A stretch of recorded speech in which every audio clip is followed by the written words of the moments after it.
All right, welcome to the weekly prep video for the week of August 11th through the 15th. In this video, we'll be taking a look at the action over the past week from the indexes, liquid leaders, industry ETFs, then end the video with long and short setups going into next week. If you guys enjoyed the video, please leave a like and subscribe to the channel. And if you want my market analysis throughout the trading day, along with a live stream at Market Open, you can sign up for the Discord using the link below. All right, jumping into it. What a week the market had. After really rough action on Thursday and Friday, where of last week, where Thursday we had Microsoft, Meta's earnings, monster gap up. We saw that be sold off into, then a gap down on Friday with some selling.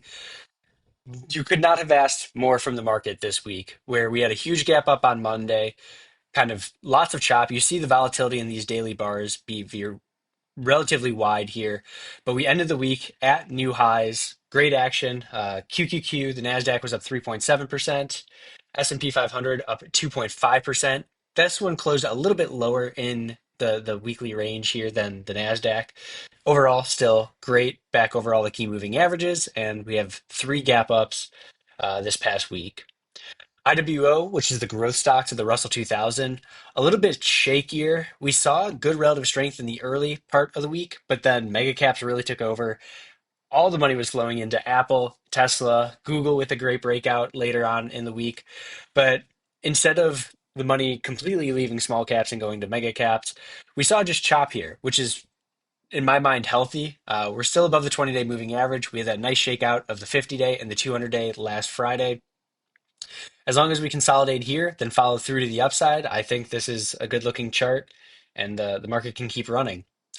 ARKK getting a little wedged up into the resistance gap here, but back over the 5, the 10, the 20-day moving average. Good action overall. Little inside candle today, up 0.4%. If we could follow through to the upside here, that would be best. The sooner you close resistance gaps, the better. But even if we do kind of pull back in here, put in a higher low, and like actually base out here, I think that would be healthy for the market as well. And then IBIT, as we track Bitcoin, good little consolidation under the 20-day moving average for most of this week. We popped over that on Thursday, then had a gentle pullback today, about 1%. Overall, I think this chart looks really great. Little low tightness, shake out of that low, and then right back into that area. I would have my line in the sand just at the pullback low so far and maybe the 50-day moving average, but it looks like this was just kind of a breakout retest, and now we can get going again. Taking a look at the 9 liquid leaders, I did make some changes. I added ALAB to the mix. They had earnings earlier this week. Let's see. Earnings were up 238%, sales up 150% over the same quarter last year. So great earnings, great sales. Gap up on earnings 28%, very strong close. Little consolidation day yesterday, and then pushed through that HVC, the high volume close today, up 4.8%. I kicked out Rocket Lab, not because it was doing like much wrong, but I just think ALAB is the stronger stock, kind of slightly earlier in the trend. RKLB already has made a couple monster moves from 5 to 30, then 15 up to 51. It had earnings yesterday after the close, gapped up, had a little run in the morning, but then sold off into the 20-day moving average. Still not a broken chart by any means. I just want to keep the leaders list as fresh as possible. Some other leaders to go over. Robinhood took this trade on Thursday on the gap up. Great action overall. And if you watch these videos, you know I think Robinhood is the market leader right now. Up another 3% today, 14% this past week. Awesome shakeout on Monday through the 20-day moving average in the support gaps. We tested the 20-day on Wednesday, gapped up on Thursday, and followed through to new all-time highs on Friday. MP also had earnings yesterday after the close. Good gap up. Finished the day up 4.6%. A little extended short term, so any kind of pullback here would be fine. A breakout retest to the 10-day moving average would actually be pretty delicious in my mind as a potential entry point. Palantir, good action today, up 2.6%. Getting a little extended here. We'll see. I have this on the short watch list as a potential blow off top, so we'll cover that in more details later. But price wise, still acting strong above the key moving averages and made a new all time high today. We just covered A-Lab. Dash, a little bit disappointing. We had a good gap up on earnings yesterday, finishing the day up 5%. But you can see at the market open yesterday, we kind of wicked down into the 5-day moving average and then rallied back up. Today, we had a gap down and then sold off into that 5-day moving average again, bounced to the 10-day, but still kind of closed at the support gap and the 5-day. Kind of feeling like this is similar to Roblox, where we got a little bit extended. Now we need to pull back and consolidate a little bit, putting in a higher low before we can trend higher. ZEV, some of the energy names have been like a little bit weaker this week, which is fine. Some consolidation is completely fine after a move like this. I would be looking for like a pullback into the 20-day. I think this is actually on the long watch list, but not doing anything wrong above the 10-day moving average. On the week, though, it was the only leader that was down on the week, down 1%. NVIDIA finished the week at a new closing all-time high. Inside candle here. This looks like it can make another move higher at this point, finishing the day up 1.1%, up on the week 5.2%. Roblox, this is kind of what I was talking about, where we got extended into the earnings gap up. We sold off that day, gap down the following day into the 10-day moving average. And since then, it's not doing anything like totally wrong. Right now, we're seeing a lower high, though, into the resistance gap and some weakness today, finishing the day down 0.7%, while the indexes were up. But again, the indexes were up mainly because of Apple, Tesla, and Google. So we did see some major, not major weakness, but weakness in some other spots in the market. Reddit finishing the week up 14.5%, monster move on earnings. One of the few stocks that we actually saw follow through after earnings, which is a huge, huge sign in my eyes that this is going to be a market leader. Across the board, we have not seen good follow through after earnings, whether it's a solid earnings report, then some chop, or solid earnings report that gets sold into. We're not seeing the follow through on many names. Reddit is one of those names. So it's a name that I don't want to ignore here. Next, we'll go through the industry ETFs. We'll go through every single one of them. Some I'll spend a little bit more time on, some I'll just kind of breeze through. And we'll sort the list by percent change of the current week. And this week was sponsored by Gold. Gold miners, GDX up 10.7%. Monster gap up on the breakout on Monday. Tuesday follow through, Wednesday follow through, Thursday gap up, Friday just kind of chopping at highs, not even reversing. Incredible strength out of this group. New all-time highs there. XME up at 9.55%. This is metals and minings. MP is the leader in that group in my eyes, but you could check on the other holdings there. New all-time high, or I shouldn't say new all-time highs. New 52-week highs at least for MP with a nice gap up on Friday. Great shakeout under the 20-day moving average. And what you want to see after a shakeout is a gap up and a quick reclaim of the 20-day. And that's exactly what we got this week to start things off. Just a monster week up 9.6%. The nuclear theme, NLR, up 5.3%. A little resistance at this resistance gap. We saw SMR gap down on earnings and is acting pretty weak. OKLO has earnings on Monday after the close. We'll see how that responds. But overall, some chop here, some consolidation. Let the 50-day moving average catch up. I still think energy is a theme in the market to keep track of, like AI energy. XRT, retail ETF above the key moving averages. Great action at the beginning of this week, and then a little bit of weakness on Thursday and Friday. Still not doing much wrong.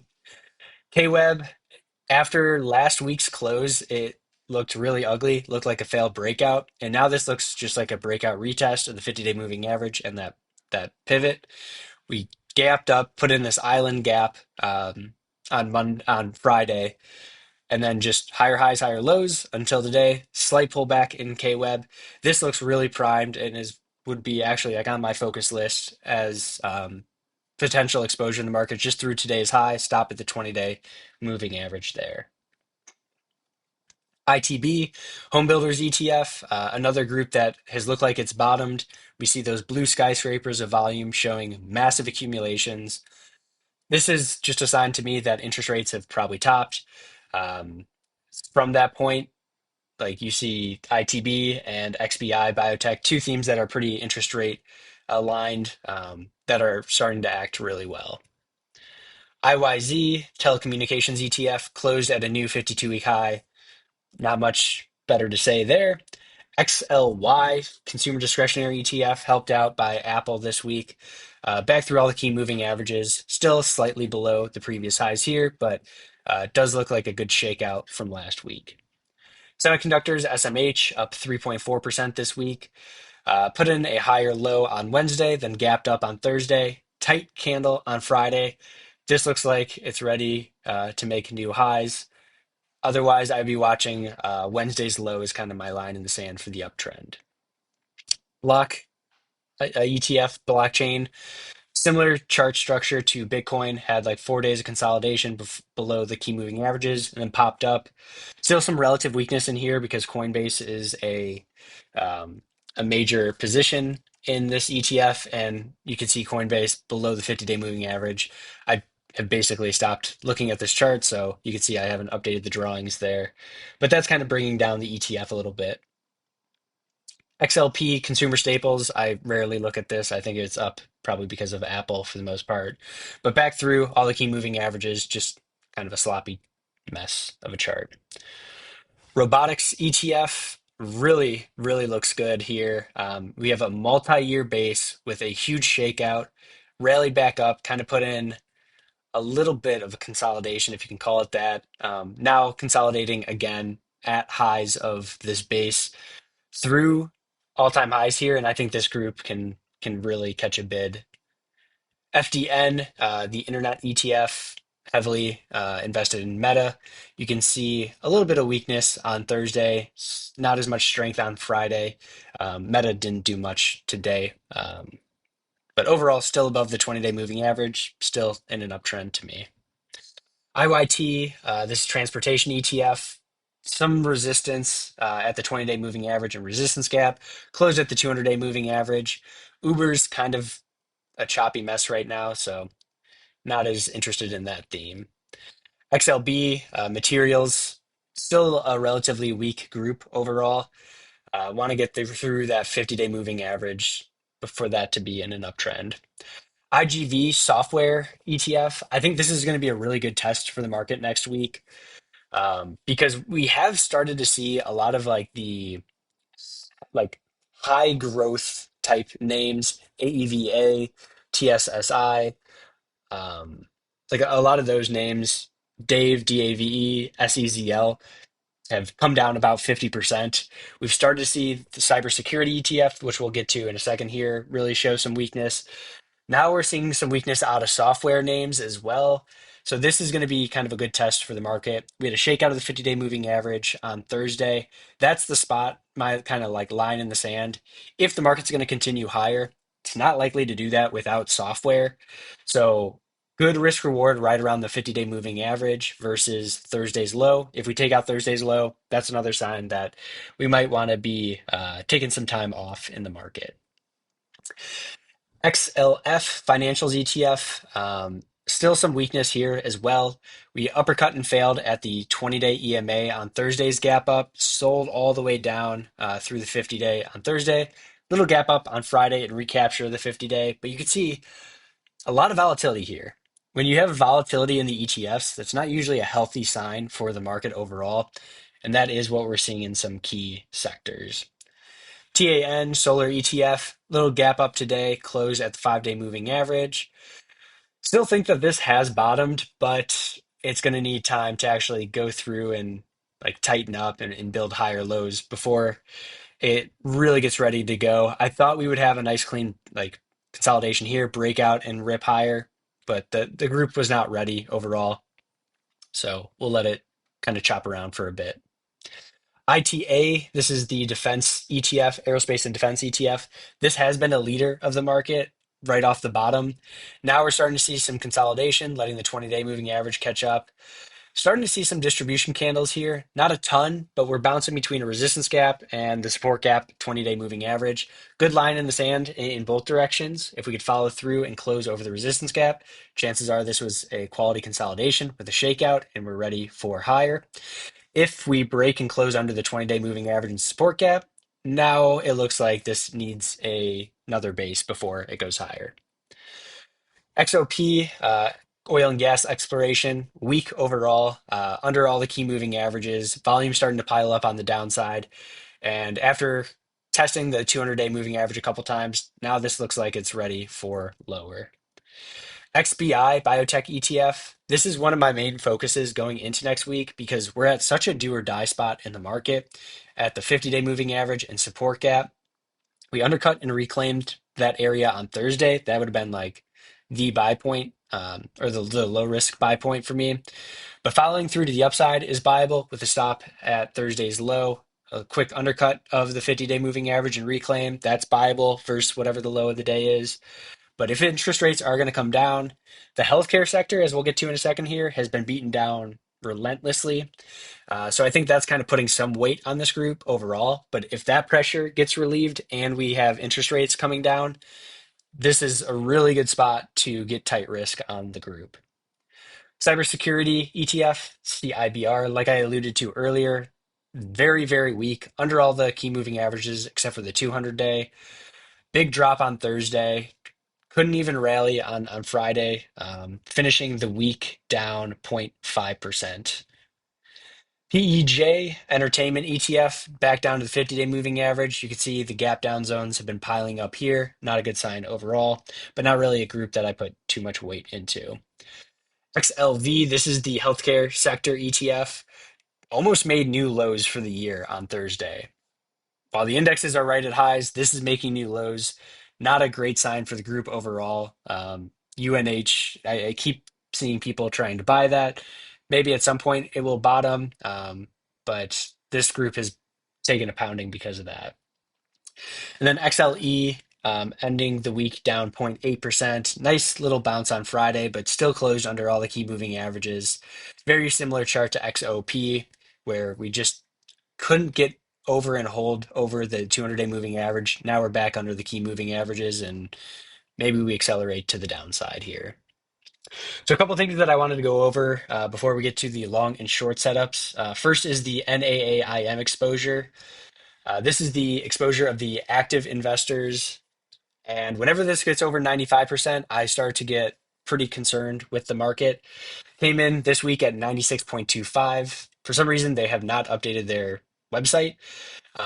But we jumped from 76 to 96 in 1 week. And to me, that tells me if we look back at the NASDAQ, whoops, QQQ, this dip was bought by everyone on Thursday and Friday. And we kind of saw it with the price action, but exposure levels don't always match up with the price action. This time it matches up, meaning everyone is long now. Everyone is long. And when you get that positioning where everyone is long, while you start to see some growth names really break to the downside, a lot of earnings gap ups have either faded on gap up day or haven't followed through, except for Reddit. We covered that. We've lost cybersecurity. Software is getting a little bit weaker. Gold and precious metals are leading the market right now. I think we're kind of nearing the end of this uptrend in the short term without some basing. Two different ways that like this could resolve is in a just blow off top move where you have like Robinhood, Palantir, a couple of the other leaders, MP, ALAB, stuff like that. If that accelerates to the upside and everyone is just FOMOing into the market long at this point, that's going to create even more of an imbalance in positioning and like where the average entry is on the chart. And when you do get that acceleration to the upside, if we take a look back at like September of 2020, we'll go to that chart really quick. Um, September of 2020, we had an acceleration to the upside. Let me get there. And it didn't end in a pretty way. So we had a couple like distribution days earlier on in the upcycle, but then you see instead of like a 30-degree angle or a 40-degree angle, you see this go 45, 50, 60 and really accelerate to the upside. And then from that point, we had to put in like a 3-month base before actually beginning the uptrend again. So option number one is everyone starts to FOMO in. We really just go all in on this market. We see the acceleration of the upside, blow off top, and then we'll need months and months to repair. Or we start to pull back and get some distribution here, go through a healthier pullback at this point, and then we can have some really quality charts in a month or two for the end of the year run. So over 95% is when I start to get a little bit cautious. We're at 96%, which like it goes up above that. I think the highest reading it was like 118. So just because it's above 95 doesn't mean, okay, Nick, we have to be bearish. As long as you're in the right names that are still trending higher and that are above your stops, perfectly fine. I still have stocks on my long watch list that I will trade to the long side, but we're getting a little bit late in this move. We're starting to see reasons to be cautious. So just keep in mind that positioning. The other thing I just want to cover is we're in the middle of earnings season. Make sure you know when the stocks that you own or the stocks that you're going to trade are going to be reporting earnings. I like to use Whisper. Just go on Twitter or X, go to their pin tweet, and they have it up here. Some stocks that I'm interested: OKLO, ASTS on Monday, Circle, excuse me, Circle and ONON on Thursday, or Tuesday before the market opens. After the close on Tuesday, CoreWeave and Rigetti, really important to me. I think the what's it called? The quantum names are at a do or die spot in the market as well, and we should have clarity whether we're going to be breaking to the upside or the downside with Rigetti's earnings there. And a couple other earnings, so just make sure that you know when the stocks that you're going to be trading report. Okay, jumping into the long setups for next week. First one is APP. I bought this on Thursday. It had a little after they reported earnings, they gapped down and they were, I want to say around 330 at one point. I woke up and it was green, about up 2%. And whenever that happens, you have the ability to make some big moves like we got on Thursday, where in the morning, we had just a quick shake to the 10-day moving average, reclaimed the daily VWAP. That was my entry. And then we rallied up and closed well. Today, we followed through to the upside with a little gap. Now I'm looking for a pullback into the HVC as a potential add spot right around 440. The more days that we could chop before testing the HVC, and let that 5-day moving average catch up, the better. So if this is a setup on Wednesday or Thursday, I think that's probably better than trading it on Monday. But I've got alerts right around the HVC, the closing price, the high volume close of earnings. We'll see how that goes. GEV, I am a little concerned that the energy names are just extended and actually need a new base. So instead of trying to buy something like this on strength, I want to buy it on a quick shake and undercut where I can use a 1 or 2% stop. And the only place on this chart that makes sense to me is a shake of the 20-day EMA. So getting through these support gap zones, the high volume close from earnings, and a quick shake of the 20-day at 620. And then when you reclaim that 20-day moving average, that would be my entry versus the stop of low of day. Um, Not something that I want to buy on strength for a move here. SoFi, similar idea. Whenever you have a resistance gap, I'm just rarely buying it on strength. I always would rather, I would not always, but 95% of the time would rather buy something with a resistance gap on weakness on a shakeout. So we're watching that 20-day moving average and support gap.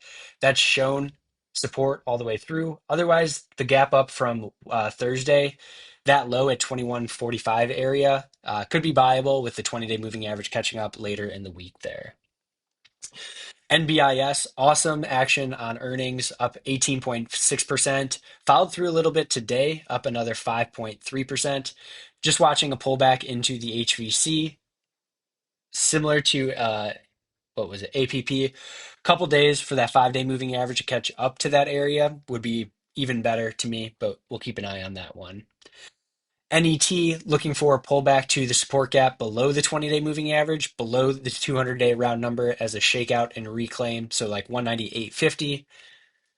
FUTU, I've pounded the table on Chinese names.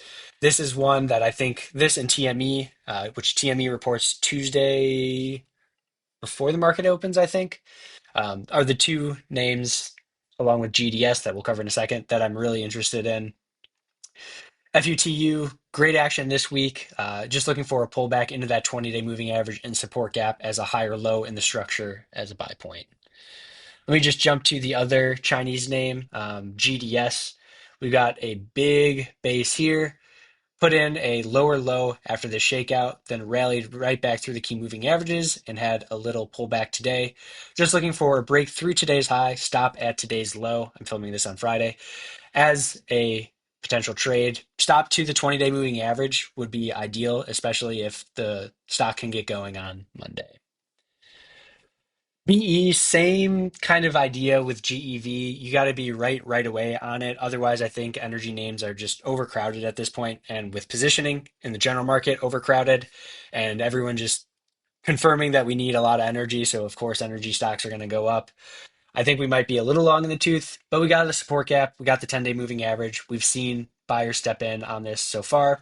So quick undercut and reclaim of that area is buyable. Stop would be like a 2% stop on that. You have to be right away.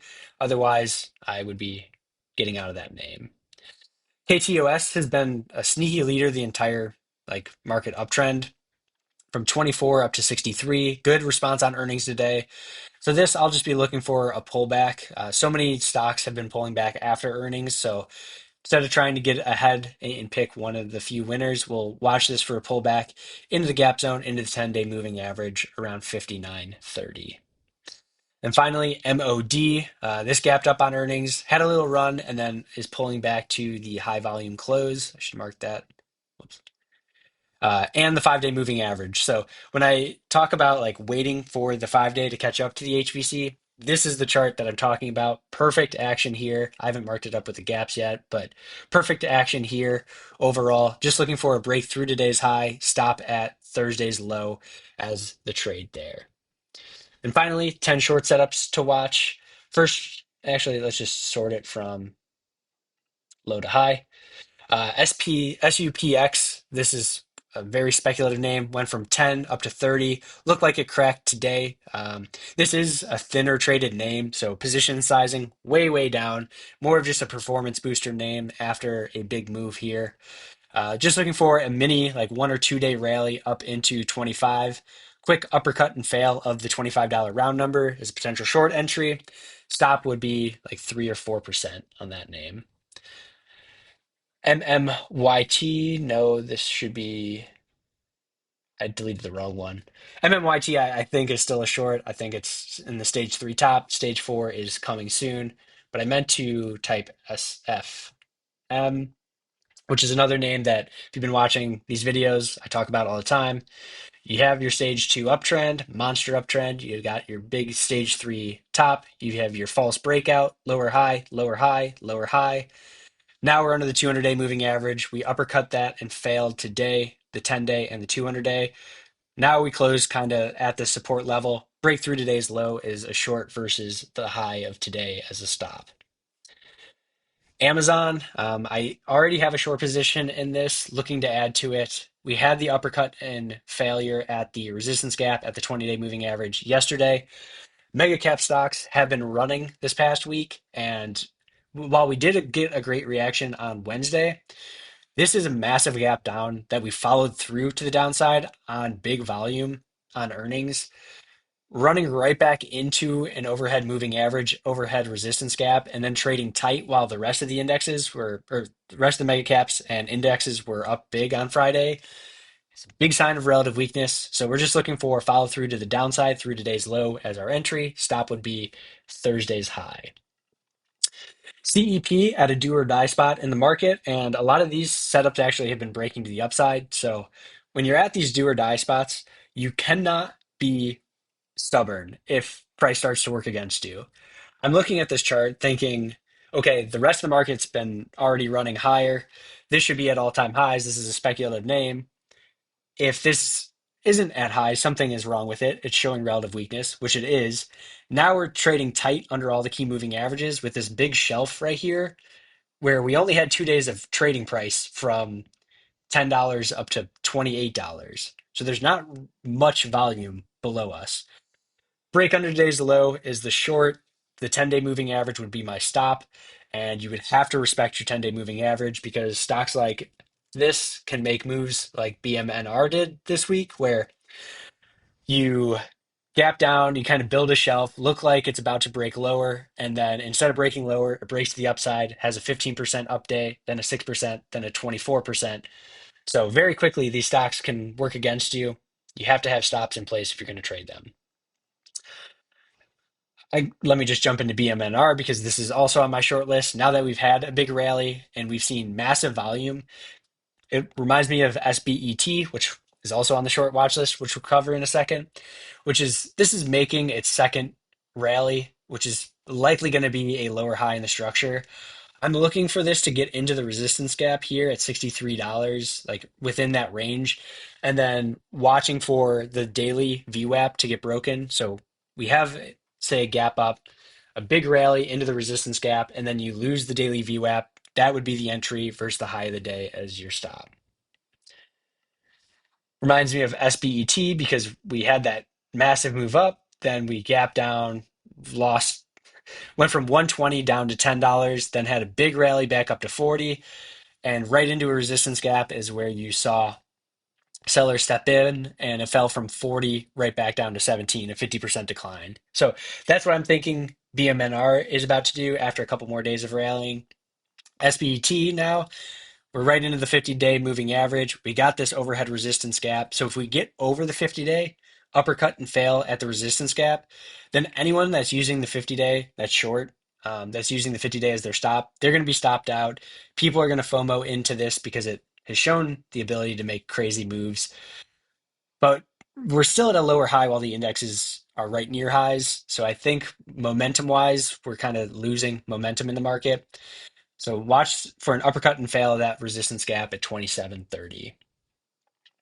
HIMS, huge response on earnings, big gap down, rallied to start the day, trapped all of these buyers, and then sold off.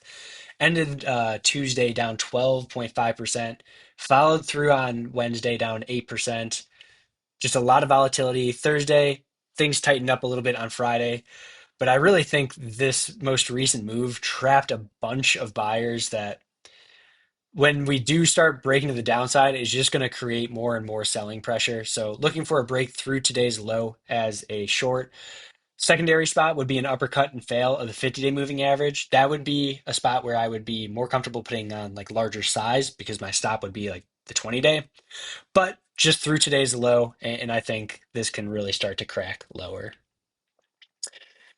Palantir is the king of the market right now. I think the three like main stocks are Palantir, Robinhood, and Nvidia. I think all of those could be going into kind of blow off top moves if we get FOMO just rushing into the market. Palantir has made an awesome, awesome move and is a stock that you need to go back and study. So not taking anything away against Palantir. It's obviously a monster stock. You can't argue with that. If you are, you're arguing against just objectivity. Went from $6 to $180. Big gap up on earnings. Another gap up here. So with these blow off tops, I'm looking for another gap up on Monday.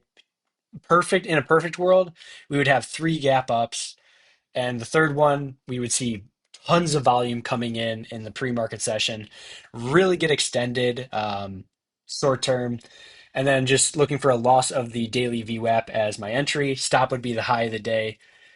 Um, but I'm looking back at this chart and looking at MSTR back in, I think it was November of last year. Yeah, November of last year, where we had a big move up already. We had a gap up on earnings, and then we had like 1, 2, 3 days of ignite candles and big moves up. Then we had a fourth gap up on massive, massive volume. And then this just fell apart very quickly. So I'm going back and studying MSTR this weekend to prepare for the PLTR parabolic short. Doesn't mean it has to happen, but I'm waiting for at least one more gap up before I take it seriously. And last one, VVPR, kind of similar to SBET, to, um, did I cover INOD? No, I didn't. I'll come back to that in a second. Similar to the other names, though, we had a big uppercut and fail of the resistance gap above the 50-day moving average. So that's the action today is exactly what I'm looking for with SBET on Monday or Tuesday. But we get over the 50-day, we uppercut and fail at a resistance gap. So right into that spot again, like 545 range, that would where I would want to short. Stop would be the high of the rally there. And then INOD, this gap down on earnings, lots of volatility here. Today was probably the day to short it on the resistance gap, uppercut and fail. But now just through today's low is another spot. And then the stop would be the high of the day today. So that's the weekly prep video for August 8th. No, sorry, August 11th to the 15th. If you guys enjoyed the video, please leave a like and subscribe to the channel. If you want my market thoughts throughout the trading day, along with a live stream at the market open, sign up for the Discord, and I'll see you guys in the next video. Take care.